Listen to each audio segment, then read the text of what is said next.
Hi guys, I am Lila Lawson and I'm really bad at this, just to give you some advance warning.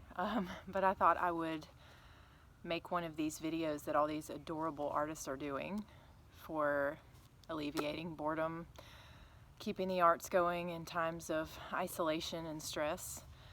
I had to pull out of an event last week out of an abundance of caution, just because I feel like social distancing is really important right now. And it was a signing that I was really looking forward to, so I thought I would do a reading online for anybody who might be interested from my book Monarchs under the Sassafras tree. And it's kind of timely actually, because this book takes place in 1929 and through part of the early 1930s, which was a time of economic turmoil, illness, starvation.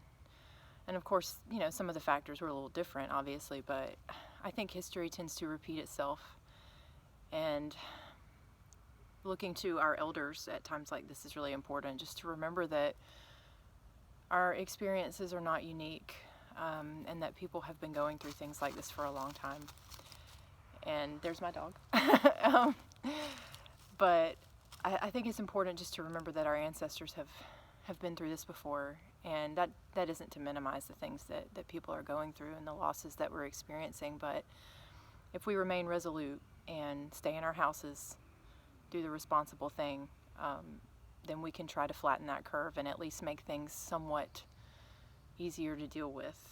And every person's contribution is important, so if you think it doesn't matter, it does. So if you can stay home, stay home. And my dog is trying to steal the show here. But anyway, I am going to read a very short chapter from Monarchs under the Sassafras tree, which takes place starting in 1929. And basically I'm going to pick up right around the time of Black Tuesday, when the stock market crashed, and touch on the character of O.T. Lawrence, as well as that of Sivvy Hargrove, who is the other main character. Ignore my extremely bad southern accent. O.T. woke with a start, his mouth tasting like burnt rubber, feeling disconcerted. Sitting up, he winced at the knife-like pain in his temple and the foul-tasting substance that coated his tongue. His wife and brother were dead, and he was hungover for the first time in his life.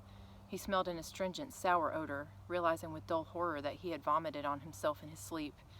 He needed to get his sheets and clothes into the washtub before Hazel had to deal with it, but he couldn't seem to move. "Daddy," Jenny said from the doorway, startling him. She had a newspaper tucked under her arm and a cup of coffee in her hand. Her face, so like her mother's, was full of quiet judgment. In one short week she'd endured so much more than a girl her age should have to, and he had made it no better. "Since when do you drink coffee?" he asked, with an attempt at levity. She didn't smile. "You need a bath." "Reckon I do," O.T. said, embarrassed and ashamed. "I'm sorry, gal. I'm about to get up and tend myself. I don't want you to see me like this." Jenny shrugged. "Aunt Hazel asked me to check on you, wanted to make sure you got up." "Don't tell me she wants me to eat," he sighed. "Naw, not this time, but I'm sure she'll start in 'fore long," Jenny answered. "She's got other things on her mind just now." She gave him a pointed look. He had apparently missed something important while he'd been passed out. The sun was high in the sky, and he reckoned it was at least lunchtime. He had never slept so late a day in his life. Jenny leaned against the doorway, appraising him. "It's Halloween," she said. "So it is." O.T. put a hand to his temple. "There were plenty boogers and haints in there, it felt like. I'm getting up. I'll be out in a minute." "I won't tell Aunt Hazel that you got sick," Jenny said, "if you promise you'll clean it up yourself."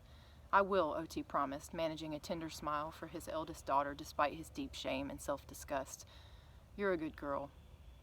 She gave another careless shrug, then tossed the newspaper she'd had on her arm onto the foot of the bed. "Might want to give that a read afore you come out," she said, not unkindly. "Catch up on the news." With that, she left the room. O.T. stood slowly on shaking legs, his head burning and pounding, his arms trembling. Yanking his bedsheets off the mattress, he balled them up on the floor and stepped gingerly out of his reeking clothes. He dressed slowly, painfully, in a clean white undershirt and coveralls, wiped at his face with a handkerchief and spit on his comb, smoothing back his tangled hair. Finally, he sat on the bare mattress and opened up the newspaper, wondering what was going on. Nobody ever bought the newspaper except on the weekends, and Hazel never did.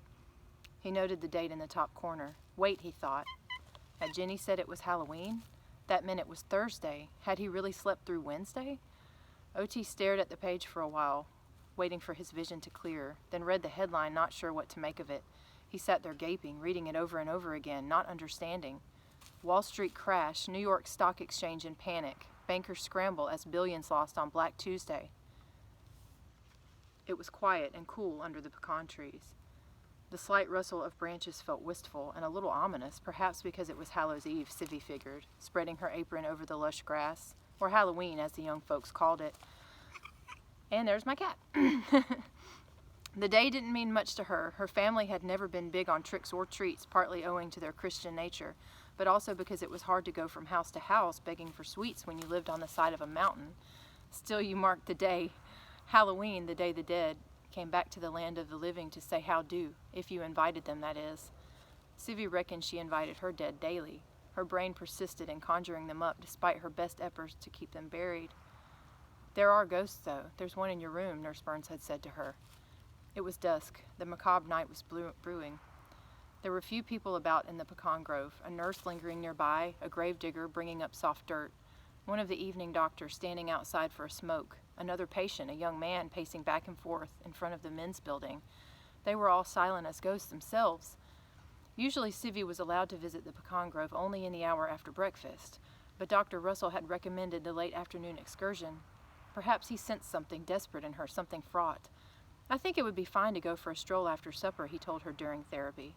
Just for 10 minutes or so, mind. I'll tell your nurse. Dr. Russell and the rest of the asylum staff had been distracted these past 2 days. Sivvy had heard rumors of some doings in the city, something to do with banks and the stock market. May, already scaling back breakfast rations, told Sivvy to make a dozen fewer biscuits that morning. Sivvy didn't know what any of it meant, and she didn't really care one way or the other. Just getting through the days was hard enough without politicking. If there was food, they ate. If there wasn't, they wouldn't. The asylum had suffered famine before. The lush, well-nourished grass under her feet told that tale. Whatever would happen would happen. That was just the way it always had, the way it always would. Most people didn't have any power over their own lives, and what little power they had was pretense. Milledgeville inmates had even less power than everyone else. What good would it do to fret over it? Ultimately, they were all destined for the earth anyway, she thought, thinking of the pellagra victims. Folks were afraid to walk among the pecan groves, either reluctant to walk over the graves of the dead or afraid of ghosts or both. Sivvy had no such time for superstitions. There were ghosts and ghouls enough in her own head, and she felt a kinship with those buried under her feet, whose bones now fed the trees and helped them bear fruit. She had mentioned this to Dr. Russell once, and he had dismissed the thought as morbid. Best not to dwell on such things, he had said. Dwelling on the negative only leads to sorrow. But Sivvy could not understand why healthy, sane persons insisted that death was something negative, something to be feared.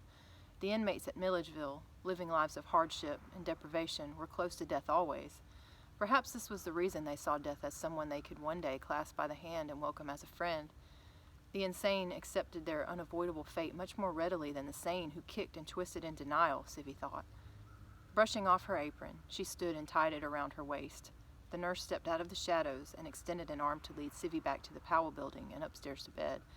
As they walked up the cold granite steps, heading back into confinement, Sivvy opened her mouth to tell the nurse, "Happy Hallows Eve," but changed her mind at the last minute and coughed quietly into her hand. So it started to rain, and my animals insist on photo bombing or video bombing, whatever you want to call it, so I hope you enjoyed that little bit of entertainment.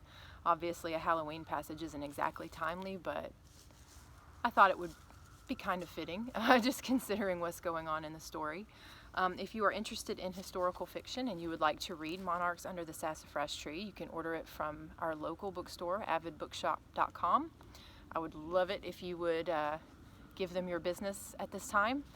You can also order it from my publisher, regalhousepublishing.com. And I have another book coming out in November, and there is a cover reveal set on April 3rd. This book is called Dead Rock Star, and it is being published by Parliament House Press, who is awesome, and you guys are going to love this cover. So follow me wherever you follow people, and check that out on April 3rd, and I hope you enjoyed this. Thanks.